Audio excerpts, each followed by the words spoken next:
climber. So what does an A&R manager do at a publishing company? What keeps them busy all day working for songwriters? How do they interact with songwriters? What are some do's and don'ts of reaching out to a publisher? We're going to talk about all that today with a killer interview.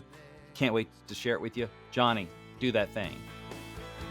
Welcome to the C.L.I.M.B. This is a show dedicated to helping singers, songwriters, and indie artists like you create leverage in the music business. Did you pick it up? Did you get it? C.L.I.M.B. creating leverage in the music business. That's what it's all about. That's why we called it the C.L.I.M.B. That's the backshooter from my good friend and co-host, Mr. Brent Baxter, who's an award-winning hit songwriter with cuts by Alan Jackson, Randy Travis, Lady A, Joe Nichols, and more. What do I mean by and more? Because that sounds so ambiguous. Yes. Well, I'm talking about number ones in Southern Gospel, multiples. I'm talking about top 10s in Australia, top 10s in Texas. The man is a machine, but what you care about the most is he helps songwriters like you turn pro by revealing how you write like a pro, do business like a pro, and then he's going to connect you with the pros. And you're going to find whole bunch of that out during this interview today. And you can find Brent very easily at songwritingpro.com. Once again, that is songwritingpro.com. And I would like to introduce you to my co-host, Johnny Dwinell. Johnny, easy for me to say. Johnny owns Daredevil Production. They're breaking artists digitally by identifying new fans through data. If you're an artist looking to increase your streams, blow up your video views, sell more live show tickets, and get discovered by new fans, TV, and music industry pros, then Daredevil Production can help. Daredevil has worked with multi-platinum artists like Colin Ray, Tracy Lawrence, Ty Herndon, and Andy Griggs, just to name a few. You can find Johnny at daredevilproduction.com. That is production, singular.com. There's no S because there is no other Johnny D. Johnny, hope you're doing better than I'm doing. My brain is not working with my tongue so well at the moment. No, I got you, man. I got you, dude. Man, I'm stoked about today's interview, dude. Like, we're kind of doing something different here, but I like this direction. Yes. So we're actually doing this intro after the interview, so we can say with all confidence that it's a good one. Awesome. Yes. Yeah. So today we have on Alyssa Brunson, who is A&R manager for Demolition Music. Demolition Music, at this point, I feel safe saying the whole company is a friend of the show, because we've had several people from the show on here. We've had them, the writers. We've had Michael August, who's their GM, on the show. We've had Skip Black on the song title challenge. We have another one of their writers on an upcoming song title challenge. And now we're having Alyssa. And so thought it'd be a great opportunity for myself to get to know her better, because I see her in the office when I'm in there writing, but then also to share her knowledge and experience as an A&R pro, as a publishing A&R pro with the C.L.I.M.B community here, and just kind of pull back the curtain a little bit on what goes on day to day at a publishing company, so that when you walk in, you kind of understand the lingo, kind of what's going on. You understand the lay of the land a little bit, even if you haven't been in those rooms yet. You're starting to think like a pro and understand the game. That's right. That's right. And before we get to that, though, let's take care of a little business here. We want you to join the C.L.I.M.B community on Facebook. It's facebook.com/groups/the C.L.I.M B community, or just search for the C.L.I.M B community up in the search box and groups, and you'll find us. You have to ask to be let in. We let everybody in, and keep the feed clean, man. The feed is for stuff that's for everybody, right? Like news. If you got, funny stuff that musicians and indie artists and songwriters would like, awesome. But it's if you have questions, if there's a pain point and you have a question about something, hit us up in the main feed. That's a great place. I keep forgetting to say that. That's true. Yeah. Like, ask questions. Yeah, absolutely. That's what the feed is for. So the only time the feed can be about you is if you're asking a question, which really is about everybody else, because they're going to come in and answer you. But you're going to get those answers. You're going to get that love and support. And we want you to be there for that. It's a great community. But we do want to hear about you as well. We just want you to put that as a comment under, for instance, your new music goes on New Music Monday. It happens every Monday. Put a comment in there. You're going to get a whole lot of love and support. On Thursdays, we want to hear about your gigs. That's the new gig alert, or not new gig alert, just gig alert. On Thursday, there's a comment there. And then we celebrate you on the podcast with Wednesday Wins, which is actually called the New Heights segment because Mhm. climbers, right? New Up to new heights heights today. on Wednesday, and put your comment there and brag about yourself, man. I just did this. I just did that. And what does that feel like, smell like, and taste like, Brent? That's right. We have so every Wednesday. So let's share a couple of these. Don't have time to share all of them, but we just like to point out one or two. So climber Aerith Old says my new song Oakwood Avenue came out this past Friday, April 5th, and in less than a week it's already hit 10,000 streams. Usually it takes a month if it ever gets there. So that's a win in my book. Super grateful to the Nashville community for sharing it and my followers for caring the way they do. And Aerith, shares a link to his Spotify, and so that is all appropriate, Aerith. Wait, who So is that? congrats Who's on that? the Whose win was that? Aerith Old, if I'm or Eris. Araf, Aerith Old, Eris. yes. Yeah, Eris, I think. Eris, good job, man. So Congratulations. congrats on that. And of course, you have people hopping in saying congrats. You're doing great, all that good stuff, because we are a supportive community. The other one I have is actually from myself. I had the honor of teaching for NSAI's songwriting seminar this past weekend at the time of recording as part of Tin Pan South. And man, it was it was a gorgeous room. I was going backstage. I was expecting like a little conference room in a hotel, and I walk into the Fisher Performing Arts Center at on Belmont University's campus, and I go backstage, and I haven't seen the room yet, and I look out from backstage. I'm like, holy cow, this is a beautiful room. And so it's fun. It Got to is a beautiful room. Congratulations. That room was so beautiful, it made you look like Dirk Bentley. because it was so big. I was really small in the picture I sent Johnny. Yeah. So he's like, I'm like, "Who's "Who's that?" And he's like, "That's me." I was like, "Oh my god, you look like Dirk Bentley." that?" I'll take it. But yeah, That's not so a bad that thing, was a right? lot of fun. Got to shake a lot of hands. Got to set up some future interviews. Hopefully, working on that from getting to just hang with people, and then of course, just a lot of climbers out in the audience. We did a little live song title challenge, which was a lot of fun. Which is with 200 of my closest friends that day, and Nice. it was a really good time. So thank you for NSAI for bringing me Who in. who did the song title challenge with you? So what we did is did a one of my I taught twice, so both days. One of mine was on um, of the song funnel. So basically going from how to get more song ideas and work them through more consistently, more easily with less you know analysis paralysis. Right. And so as one thing we did, one of my things I do with my personal uh, song funnel is a song title challenge. So I just wanted to model that a little bit. So one brave soul, Eli, if you're listening, he threw out a song title, and then I riffed on a little bit, and then started taking some riffs Oh, you from the did it with the audience. crowd. With Oh, the crowd, cool. they throw out ideas too. And so just to model that like we do on the show every other Friday. And so that was fun to do live. But I'm like, indie climbers in the house, and definitely got some hands up. So if you were Nice. there, awesome. Thank you for that. But that was my win for the week, is Well, getting to do that. good, man. Good on you, brother. I love that, man. So, make sure you follow the podcast on whatever platform it is that you consume and tell a friend about it. Mm-hmm. If you've been listening for a while, we got a lot of long time climbers. We want you to there's a reason you're doing it. Explain that to a friend. Like, and say, hey, man, this is, you can, whatever it is you're getting from it, tell them what you're getting from it because That's maybe they right. could get it too. Help us help them, right? That's right. All right, let's get into our guest, Alyssa, here. Tell us what's going on. All right. After graduating with a degree in advertising from Penn State University in 2017, today's guest moved to Nashville and landed a job at Band Twango, assisting in artist development. Having the opportunity to work alongside an incredible roster of talent furthered her interest in helping artists and led to her role as assistant tour and merchandise manager for country singer and songwriter Chase Bryant in the spring of 2018. Our guest then spent the next 2 years on the road and was soon inspired to explore the world of publishing. She landed the title of creative manager at Live Right Play, where she helped manage the catalogs of Skip Black, friend of the show, Olivia Lane, and Matt Nolan. Currently, she enjoys the role as A&R manager for Demolition Music, where she assists in song plugging, booking sessions, and managing the catalog. Alyssa Brunson, welcome to The Climb. Welcome to the climb, Alyssa. Woo! I'm so excited. Yes.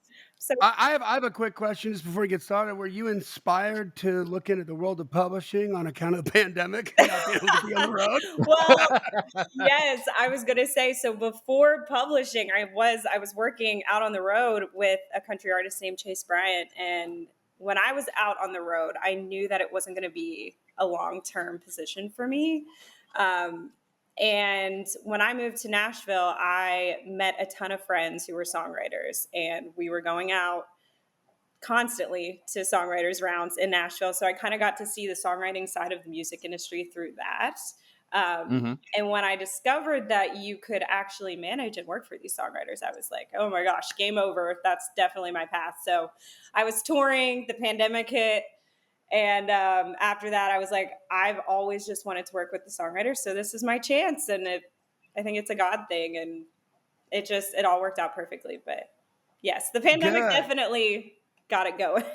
Gotta go. Real quick, what are your Yeah. favorite songwriters rounds? The branded Like the venues songwriter. or the Yes. Yeah, the What shows. should What are your people favorite check ones to go out? to? My go-to always is Live Oak. Mm. Love Okay. Why Not Wednesday. Love what's the one on Tuesdays? Gosh, it's like every other Tuesday. In the Round. In the Round. Yeah. Love Okay. that one. Obviously Whiskey Jam that's like the go-to. I've been going Mm. to those since Do you still go downtown now that it moved I downtown? do. I have. I definitely don't go as frequently as when it was at Losers, but Yeah. I Yeah. still love it. Support Ward. Ward is still doing the thing down there. So yeah, Yeah. I love Word. yeah, So I'm curious, how did you? Because a lot of our climbers, listeners of the show, would love to take that first like official step into the music business. Whether a lot of them are songwriters, others are artists, others may want to work in the business, that sort of thing. So how did you kind of make that jump? I would say specifically from the road with Chase to Live Right Play. Like, how did you make that jump into publishing? yes. So this is actually even before the road. When Hmm. I was at Penn State, I didn't know a single person in Nashville. Yeah.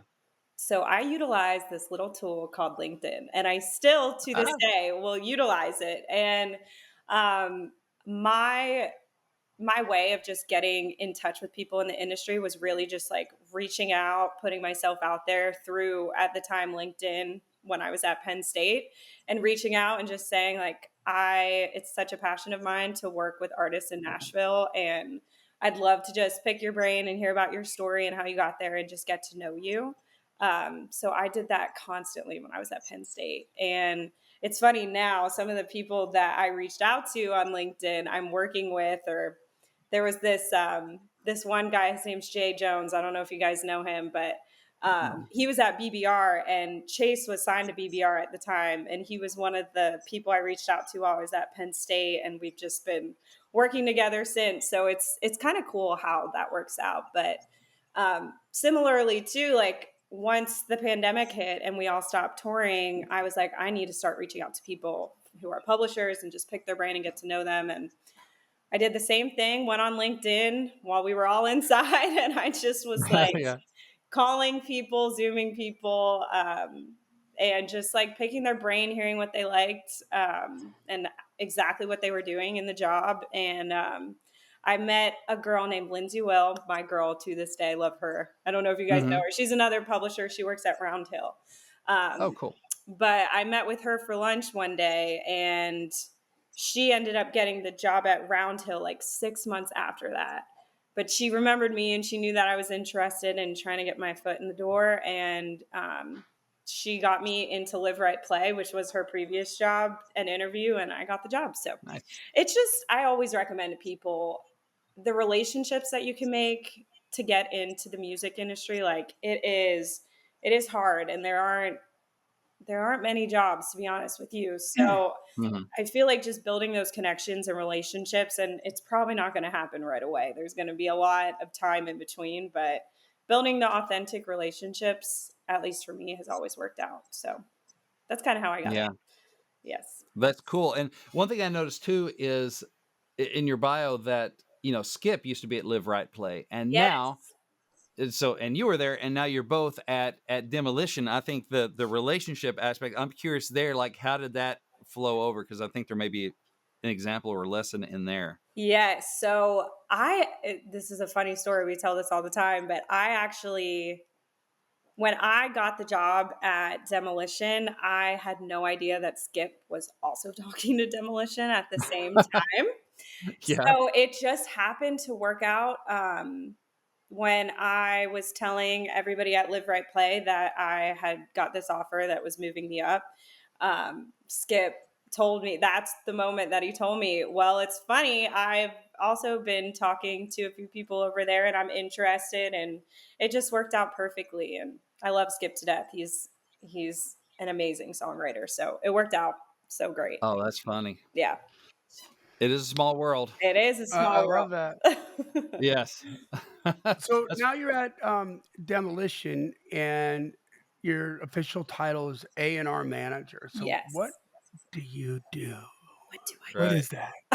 What keeps you busy all I was day? gonna say, I mean, it's crazy because every day is so different, but like the main gist of the job, I am paid to pitch songs. So we Mhm. have 7 songwriters on our roster, and I'm pitching to managers, pitching to A&R in town, other A&R at record labels. So I'm A&R on the publishing side, which means I'm managing the songwriters, and then there's A&R on the record side who I'm pitching the songs to hopefully get cut. Um, Mhm. so the first main job is to pitch the crap out of their songs, which is what we do every day. And Mhm. the second main part of the job is to build their calendars. So I'm reaching out constantly for new sessions to like help them level up their rights and get new combos together. And a big strategy of mine, because we are a smaller publishing company, is to build rooms around trying to get a cut through that room. So like Mhm. strategizing, we call them gosh, what does Mike call them? It's like a tree aspect, but like you're trying to like piece together a room to hopefully have somebody in the room that can either get it to an artist or Mhm. who is an artist, of course. So strategizing sessions is another big part of the job. And then, of course, the other main part is to go out and scout and to be present online and looking who's new in town and keeping update with all the new writers that are getting signed and everything. So, yeah, it's a really fun job. Every day is different. Yeah, That's interesting. cool.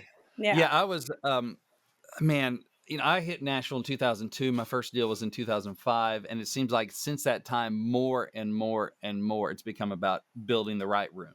I mean, Mhm. it's always been about, hey, write with the best people you can, write, build, but it was more about just getting in the room with a great writer Mhm. and then go be brilliant and then, give it to your publisher and then they go do magical things and have drinks with somebody and it gets cut. I don't know. Mhm. And more it's Tim Hunzy, who's over at Big Machine now. I've known Tim forever, and he says like, yeah, I'm more of a calendar jockey these days. I'm not doing Yeah. as much pitching. I'm calendar jockey. And so um let's just dive into that a little bit more, because I think the lesson for our climbers here is like, if the pros are spending this much time and the main focus is building great rooms, you need to be thinking about building a great rooms as an independent writer. I know I think a lot about that.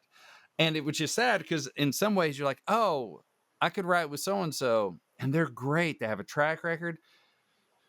Yeah, what are we gonna do with that song? Mhm. Like, if it's Yep. great, if there's not an outlet in there. So yeah, what is some of the thinking behind that? And maybe, is there a success, or how are you reaching out to people to build those rooms? Because my new kind of mantra is winning songs in winning rooms. Like, Mhm. I want to write a winning song, but it needs to be in a winning room, meaning there's an outlet in the room, kind of built in win. Yeah. Yeah, I think a lot of it, and it's been a few different projects we've done in the office, is really looking at the top 50. So, also to give some context, I am known as country girl in my office. So, I'm strictly talking from the countryside. Amanda Mhm. does more of the pop and sync, but from the countryside, I'm looking at like the top 50 on the country charts and going Mhm. through the songs and seeing like who are the songwriters on each song and strategizing based off of the songwriters that are getting cut. How can I get my writers in with some of those writers or even one of those writers? And also Mhm. like have it be beneficial for that writer too. So you're constantly thinking like, how can I utilize some of our contacts and our songwriters and the contacts they have and bring that into that right to then hopefully get closer to getting a cut. Mhm. But building the room has become such a strategy, because I'm not going to lie, the pitching part, we're doing it constantly and I'll never stop. But And it's not impossible, but it is hard. Because a lot of these cuts are coming from, I'm sure you guys have talked before about the camps in town and that kind of stuff. So everyone's kind of like camped up, and it's just being a smaller publisher, you've got to really think outside the box. Like, how can I strategize getting our writers into some of those? Yeah. Quick question just on that, if I can. How many songs on average are you pitching a month? Do you feel? Oh gosh. And how does that compare, just on a volume basis, on a number of songs with, say, Sony ATV or Warner Chappell? Yeah, I mean, for us, we're a smaller publisher. I'm in a Do you guys know what a plugger group is? Yes, but for no listener left behind, and correct me if I'm wrong, because my information may be from like 2005, but it's so So, you might have. Yeah, go ahead. Yeah, you explain it. well, I was going to say I'm in a plugger group. So my plugger group consists of how many of it? There's 5. Amanda's in it. Hallie Bartlett. Oh, Big Yellow Dog. No, yeah, Big Yellow Right? Yeah. Dog, and then we got Callista over at Curb, and then Sam Nasser at UMG. So we're having like multiple bigger catalogs together in one meeting. And in those meetings, we're trying to do at least once a month. We just started, so it's definitely new. But I'd say about one A&R meeting a month is what we're averaging right now. And in each meeting, with the 4 or 5 of us, we probably get through anywhere from 3 to 5 songs each. But then when Amanda and I are just pitching for Demolition, I can get through anywhere, usually like 8 to 10 songs. And actually, I have a pitch meeting with Ava at Big Loud today, and I have 10 prepared for her, and it's just her and I. So when you get the one-on-one time, obviously you'll get more time to pitch through more songs. But when you're in your plugger group, it's a little bit more condensed, so you got to really make it work. But I'd say the value of it. Okay. Oh no, you go. Go ahead. So on average, though. I was going to say on average, just each month, just for that question, I think we're probably pitching, if I were to take a guess, like 30 to 40 songs probably a month. And that's just coming from me. There's Amanda's also pitching, and Mike's pitching. And, yeah. Right. Yeah. So the advantage of the plugger group, I would think, so if you're meeting with somebody one-on-one, you get more songs. And I would imagine the publisher group or the plugger group, what you hope would be bringing people you don't have a connection to yet, or higher level people. So I may not get as many songs, but it's, maybe a better quality recipient. Someone higher up the food chain. Is that kind of the thinking of it, or someone that you don't already know? Yeah, 100%.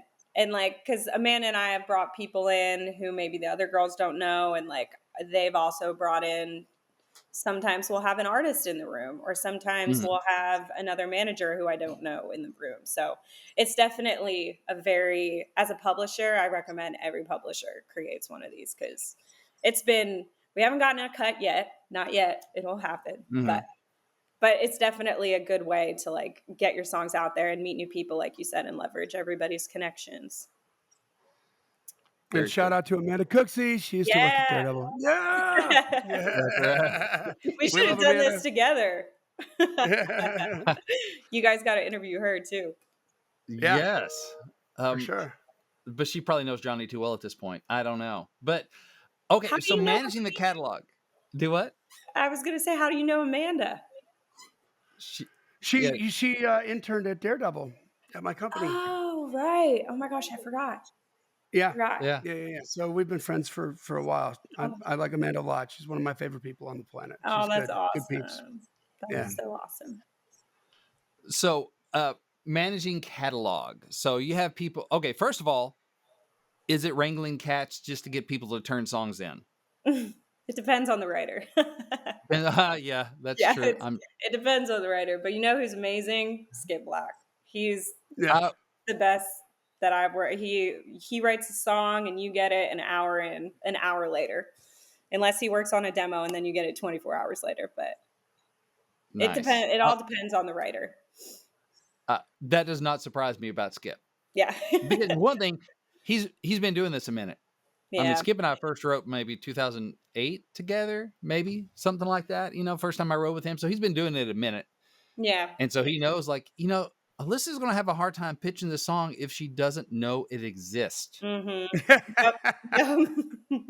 A lot of writers had that they haven't quite tripped that trigger yet to Yeah. go, I got this team here Yeah. who really wants to make their money back on paying me my draw, that I should probably help me keep my draw Yep. and my deal. So I should probably give them songs. All right. Yes. Can you walk us through that process a little bit of how, songs, when they come in? I just want to kind of pull this back for people a little bit of like, how do you keep up with these songs that are, I don't know how many songs you get in a week, but you have 7 writers. Mhm. They're all writing full time, doing stuff. So can you walk us through that process just a little bit? Yeah. So, gosh, we do get a lot of songs in per week. And keeping track of them, we use a system called Disco. We don't use Mm. Songspace, we use Disco.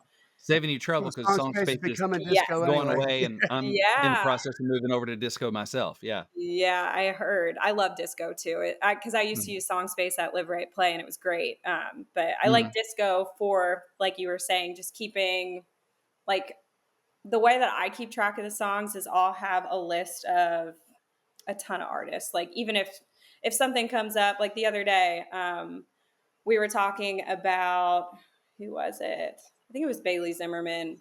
And I made a Bailey Zimmerman tag, and I'll constantly, like, whenever we get songs turned in, we have an intern page who puts in the song. She'll like add all of the writer info, all of the lyrics, the demo or the work tape.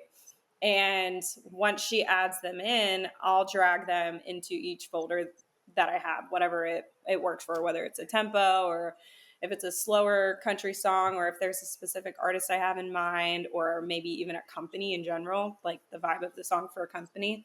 Um, Mhm. and that's how I kind of keep organized with all of that. But yeah, as far as like the songs being turned in, the process is they'll write the song, and we have some writer producers on our lineup. So Mhm. Skip, like if Skip or Landon will write a song, they'll turn in a work tape usually, unless Skip is doing like a day of demo, and then we'll get it the next day.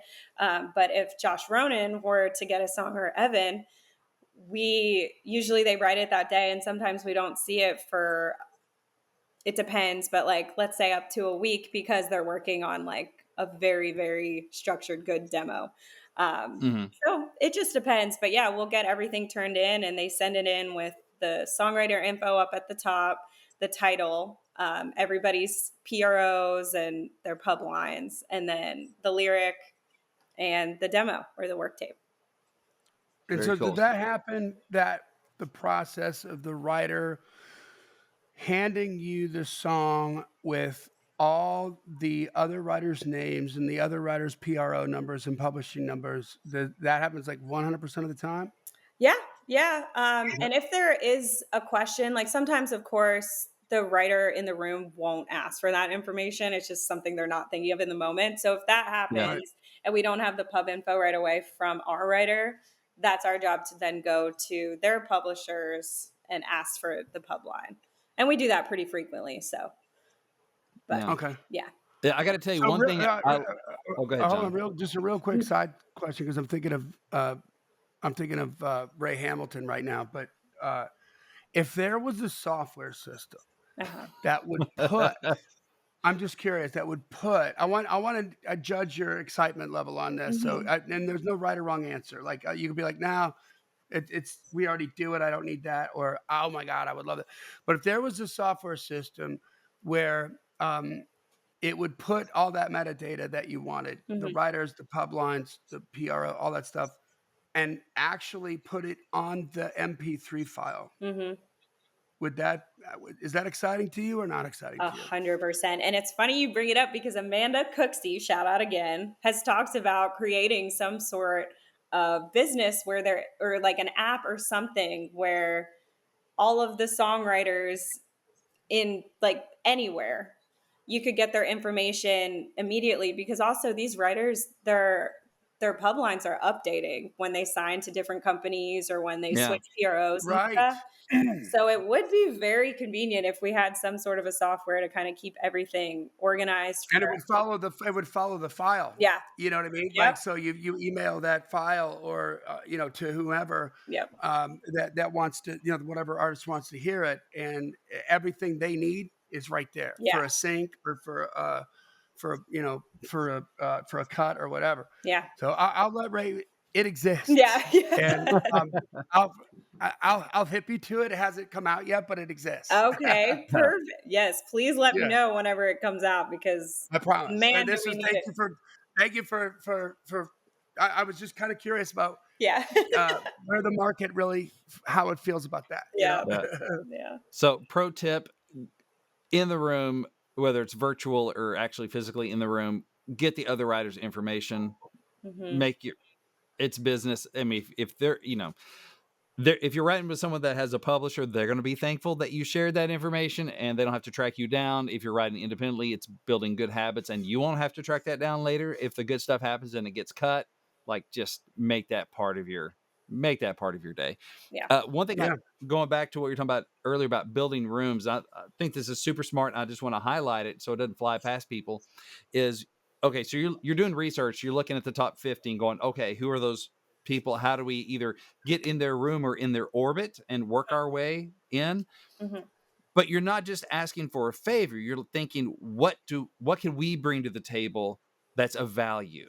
Yeah. And I talk a lot about, songwriters. We're in the service business. Like it's all about adding value. I did a whole thing at NSAI this week, and I was teaching at the songwriter symposium or seminar. It was like, how do we increase your value as a co-writer? It's all about how can we increase the value to what we bring, not being an ask hole, right? But Hmm. to what can we bring? So I just love that you're thinking about that. Going and what might some of those things be? Like an artist, maybe baby Oh yeah. artist, a producer, like what Yeah. you. It also it depends on who, like if the person that I'm trying to get in with is an artist, then my mind Mhm. immediately thinks, what badass producer can I bring in? Like how can we get somebody who can help this, not even help, but just like bring the room together and like just piece it.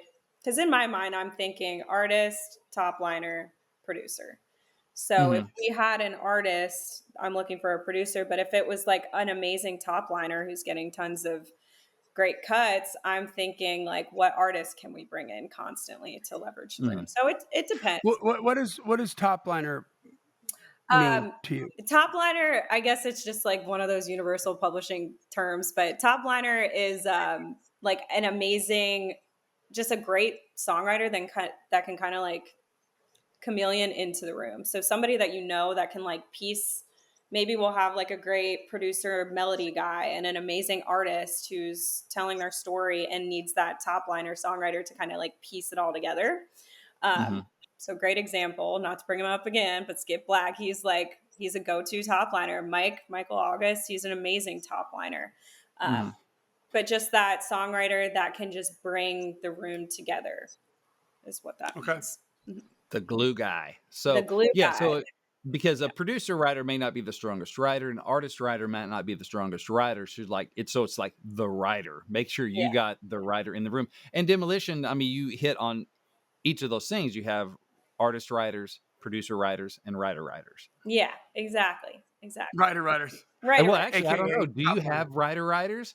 Actually, now Yeah. that I think about it, or are they all what kind of? Because Skip produces and Landon does his artist thing as well, and Josh produces and Evan produces, and Yeah. well, I guess would it be August then is kind of Yeah, the writer Michael. writer. Yeah, Michael, and then John D'Agostino. He's the owner of our Mhm. company, but he's an amazing songwriter. We were just talking about him yesterday because he'll come to town like once a month because he lives in New York, and Mhm. he'll take so much time apart from songwriting and then come back and just come up with these like insanely deep, amazing life ideas for a song. So he is one Mhm. of Wow. those too, who's a top liner. I'd put him in the room with an artist and a producer and kind of have him be like the idea glue guy, the glue guy. Very cool. Take a look. Right. I'll to call him So that from now on. I'm thinking of The glue stupid guy. stick. Yeah. What's up, GG? What's up, GG? Yeah. Right. So what do you do for researching artists, either for pitching or to try and build a room around them? Like you mentioned, Bailey Zimmerman, he has stuff out there. I got a copy of a tip sheet from a publishing company I was writing at last week. And, Mhm. there are people on there I've not heard of before. And so what is your kind of research process look like that? How do you find out about people? There all these people on the tip sheet. I'm like, wow, where have Yeah. I been? I blinked and there are all these people. I have no idea who they are. How Yeah. do you deal with that part of it? Well, a Because you lot of can't get a it, cut on record you don't know about. I know, I know. So a lot of it comes from those pitch meetings, like, and that I guess brings it back to the pitch meetings. Of course, the main goal is to pitch a song and hopefully one day get a cut. But there's Mhm, also a lot of value in the pitch meetings of finding out from the A&R in town or managers in town, like, who are you looking for? Or, like, who are some new exciting writer or artists that you're maybe thinking of signing or that you're working with, and how can we be of value, like our catalog be of value to that artist. mhm, So it's a lot of finding out the artists who are, especially like the up and coming artists, through meetings like that with managers and honestly PROs like BMI. If we have a meeting with them, they know who's coming to town because those mm, people are going straight to the PROs first, which is amazing because then we can get heads up with from them. And also rounds like Live Oak. My gosh, I go there and I even when I first moved to town, it's crazy thinking about it. But like I'd go to a round and Lainey Wilson would be playing. No one knew who she was. And like mhm. Luke Combs would be up there. And I don't know, it's just crazy how much talent is in this town. And like you can go to these things now and just get a glimpse of the talent that could be on the radio in 5-10 years from now. So it's really cool. It's just being present, going out, and then through meetings, I think is another big one. But yeah. Awesome. So I got a question here, just a money question, Uh-huh. okay? Oh gosh, So, I don't know if I'll know that answer. well, maybe you don't, but I guess I'm curious as to like for the demolition writers, who's the expert in the building on admin? On admin. We have an admin team. We use Angry Mob, so they handle all of our You use a admin. third party for your Yeah, admin. yeah. Okay, got it. So they're the expert. Yes, Okay. yeah, I was gonna say, because I don't. What an appropriate freaking name for a Yeah, company like that. yep, Angry Mom. Angry Mob. Wow. I never even That thought about it like that, but that's is hilarious. Yeah. genius. Yes. Because that's exactly what it is, I Yeah, mean, they make it so difficult yeah. to I know to that. to connect all the hoses to all the spigots to get all your Mhm. money, Yes, you I know? Yeah. know. I know. Wow. And even just from our perspective, like we're the ones sending the mechanical, we're connecting the artists and our admin team, and we're sending the mechanical license information and all the PRO pub lines, all of that, and it definitely gets confusing. It's a lot, but Yeah. yeah, they handle all the financial aspect on how everybody gets paid and that kind of stuff. So Fascinating, and it's so sophisticated that and such a pain in the arse, it's worth it for a small publishing company hmm to pay a third party hmm to be an expert at it. Mhm. And you're focusing on your highest and best use, and they're focusing on their highest and best use, and it's a symbiotic relationship. I love that. Yeah. exactly, it frees up more creative time for sure. I'm Yeah, I I'm mean, the same God, way. I use Blue yeah. Water Music to admin my self-published stuff, and they have for years, and that way I don't have to worry about it. I mean, when I find out about a cut or whatever, I'll send them the information, connect Mhm. them however I can, and then I was like, "Good. They're good at it. I'll Yeah, see in a quarter." yeah, yeah. And hopefully be more than a quarter, but we'll see. If it's not, it's my fault for not getting a better cut. But hmm yeah, I think that's wise. Um so as a publishing company, man, so many of our listeners want to get on the radar. I mean, we've had Michael August come in and do play for publisher events. And so hmm part of what I do with my other gig, songwritingpro.com, is try to connect people with the pros. Do you have people like knocking on the doors, finding y'all? And what are some best practices, I guess, from what you've seen on the receiving end, going people sending songs in or people trying to get on the radar? what are some best practices and maybe some like, don't do that. And this is Don't. probably the best time to ask because it's a week after Tin Pan. So the wounds are fresh. Let me just Yeah. get a little salt on that. Yeah. And God bless them. We love songwriters. I am one, Yeah. but like, let's help them. What would help them win Yeah. and not be a turnoff? Yeah. I think definitely I can say, just like you said from last week, we've got a lot of this in, but I would say my biggest piece of advice, it's kind of like me at the beginning of this talking about when I was at Penn State reaching out to people. Like when I reached out, I always genuinely just wanted to talk to them and hear about their story and hear about how they Mhm. got there and like get to know them on an authentic level.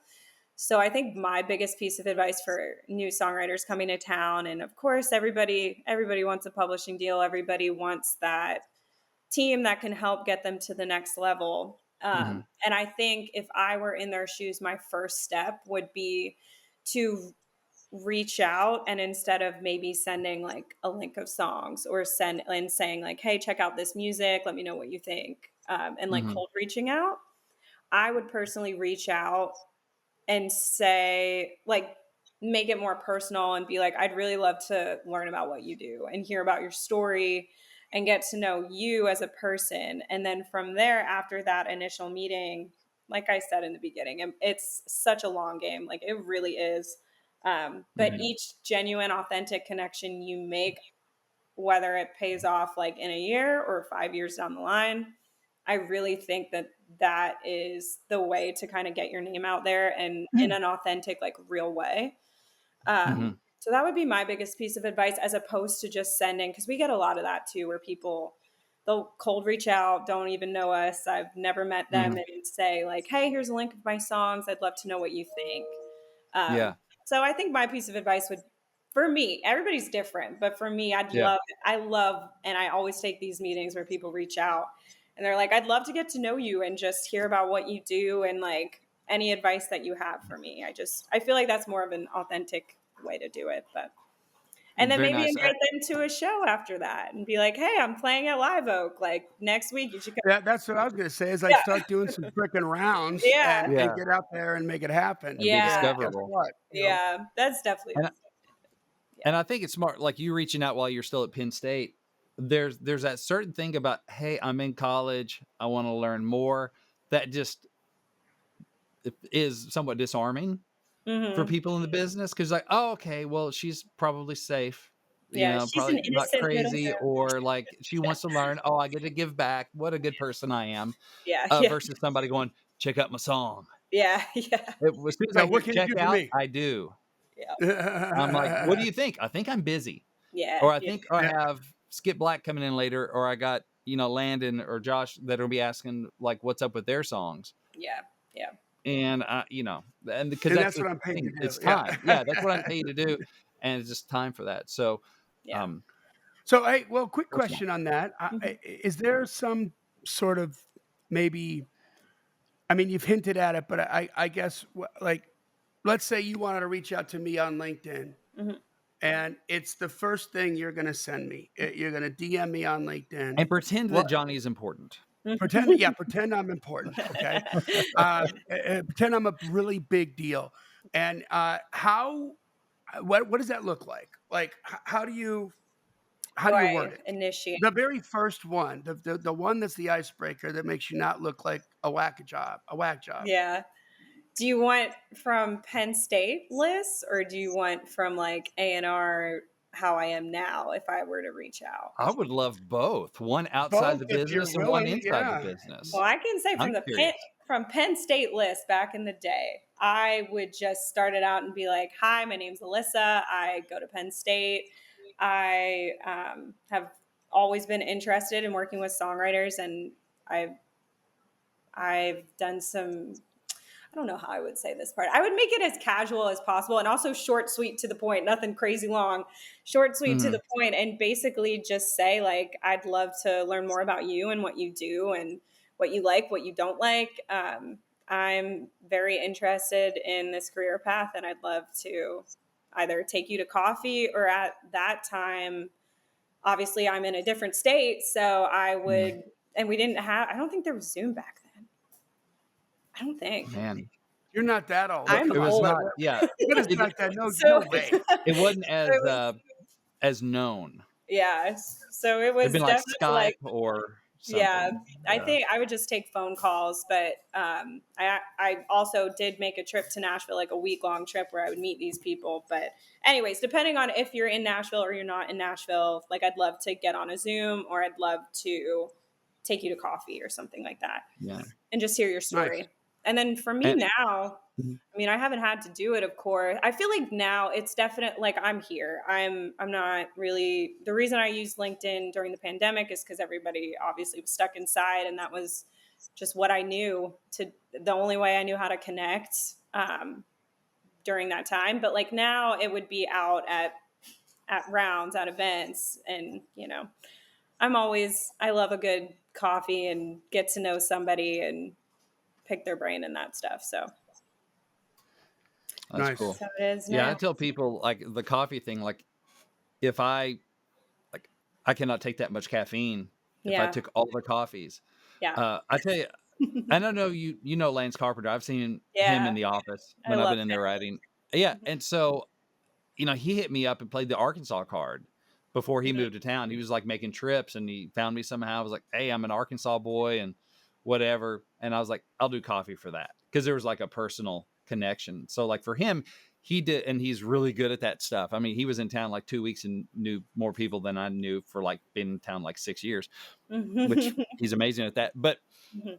doing the research on the person that you're going to reach out to, like he knew, oh, this is something we have in common. Yeah. I'm sure any Penn State alums or just fans of the football team or whatever that's going to perk up going, oh, well, I already Yeah. have like good vibes Mhm. now because Yeah. there's a connection that is a positive thing in my mind. Mhm. It's a Good point. little sidebar. Yeah. It's Know so, who you're pitching to. yeah. Do your research, but yeah, it's Mhm. definitely, I don't know. I just think the more authentic, the more genuine, the better. Everybody wants to What? help. Let me ask you this question because I feel like the record business has gone from when I was an artist, back in the late '80s and early '90s, the labels did the artist development, and now it's shifted more to the artists doing their own artist development. Labels are really just sort of purchasing their acquisition based business models now. They're purchasing small businesses Hmm. that already exist that they believe in and want to blow up. How much of that in your music career now that you've seen your music business career, how much of that falls on the publishing company and what does Demolition do about that? Yeah. Hmm. I definitely see that change happening. But I feel like for the publishing companies, I mean, I've been working in publishing for about 4 years now. So I feel like there hasn't been much change, except I do feel like if we do have an artist writer on the lineup, it falls more on the publishing companies in the sense of like you pick up that like artist development side of it too, um, Mhm. which personally I love. But of course, that brings on like that's a different department. Mhm. But it is crazy how much all of that is changing. I was at a panel actually last week where they were talking about how it was an AIMP panel, and they were talking about how they thought the future of the music industry, they didn't know if there would even be record labels in 10 years because there is so much Mhm. success of these independent artists being able to through social media and to hire like an amazing manager and maybe a booking guy and then just doing your thing. So it is interesting. I wonder how it's going to change in the future. Yeah, yeah. So do you? I know Brent, and I'm going to sound like a fool if this is Demolition, but you were having a conversation. You were talking about one of the pub companies was putting together like a media room, right? Where Yeah, was it was that?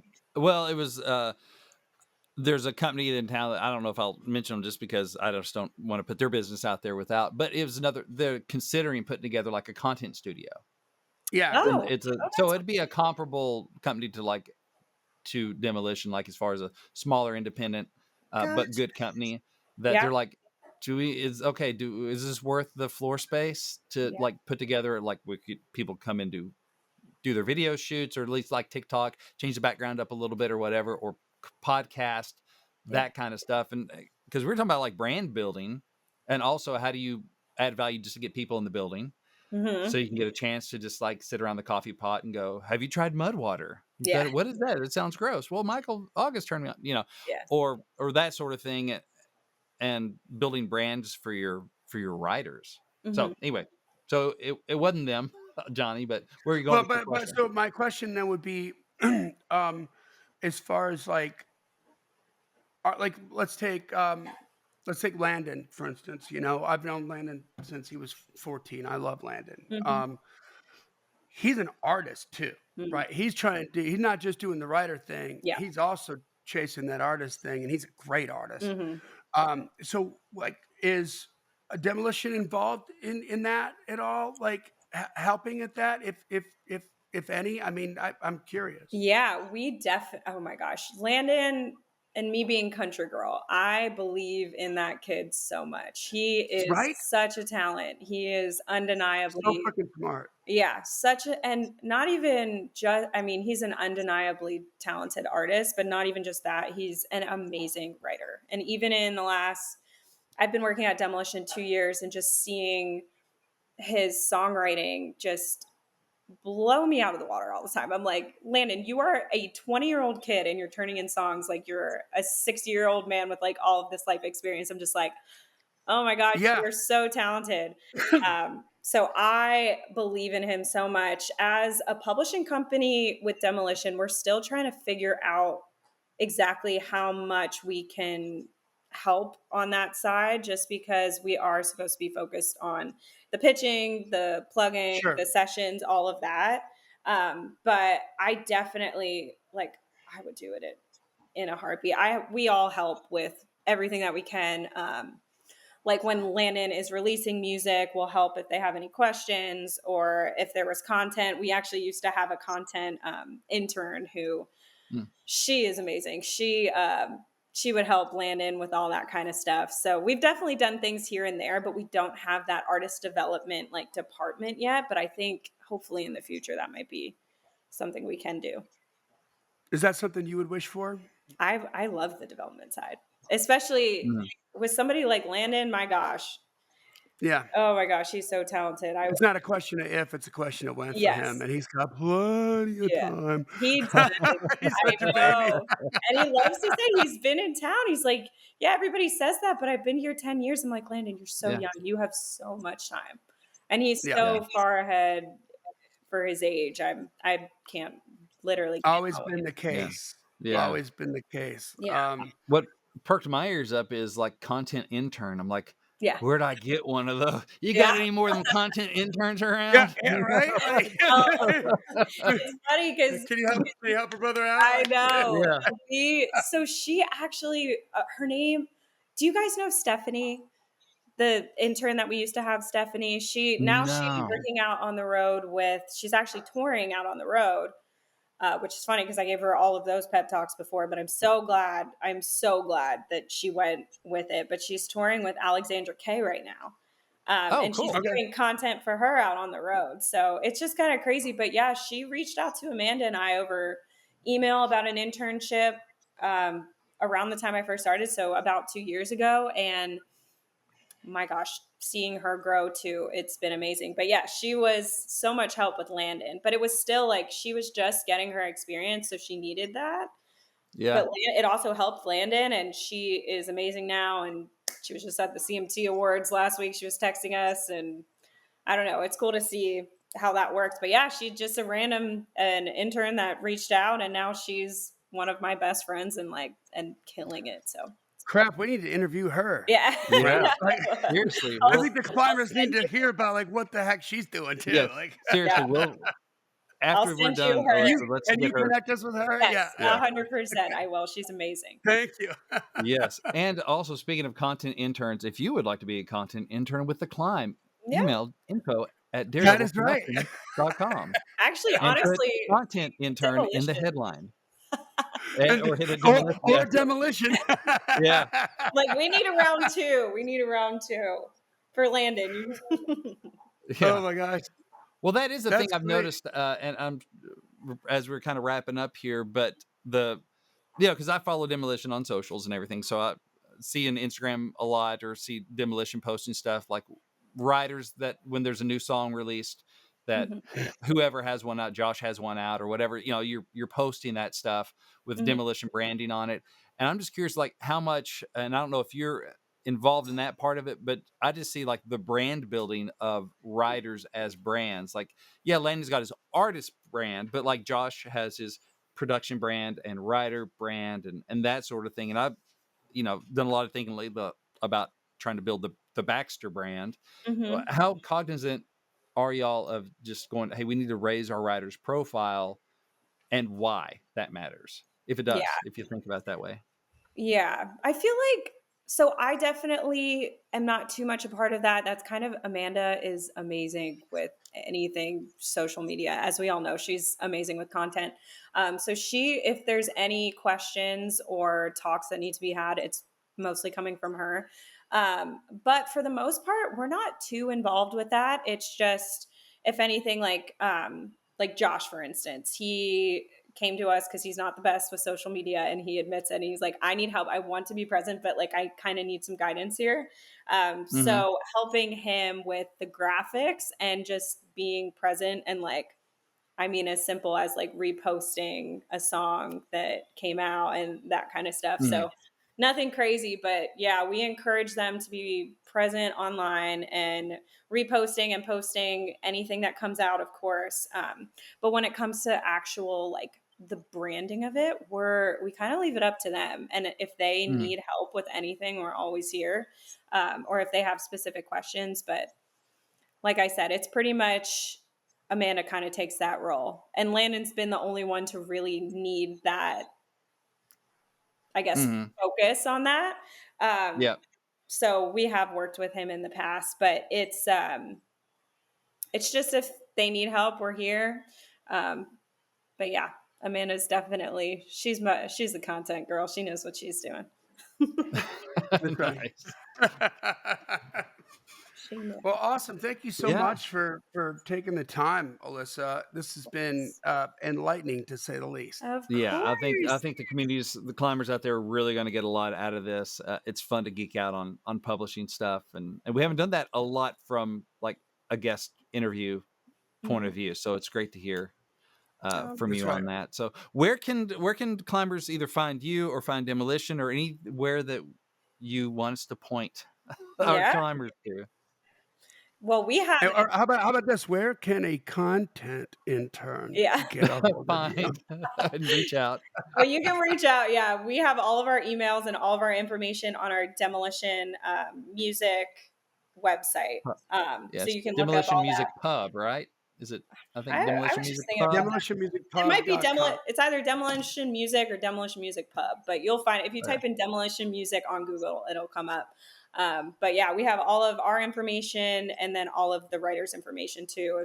If anybody's interested in reading more about them, then yeah, you can find us all on there and reach out if you want to do content. There you go. Nice. Well, thank you guys. That brings us to the end of another Killer Climb episode. I hope you learned something here. It was super awesome of you, Alyssa, to be sharing all this information.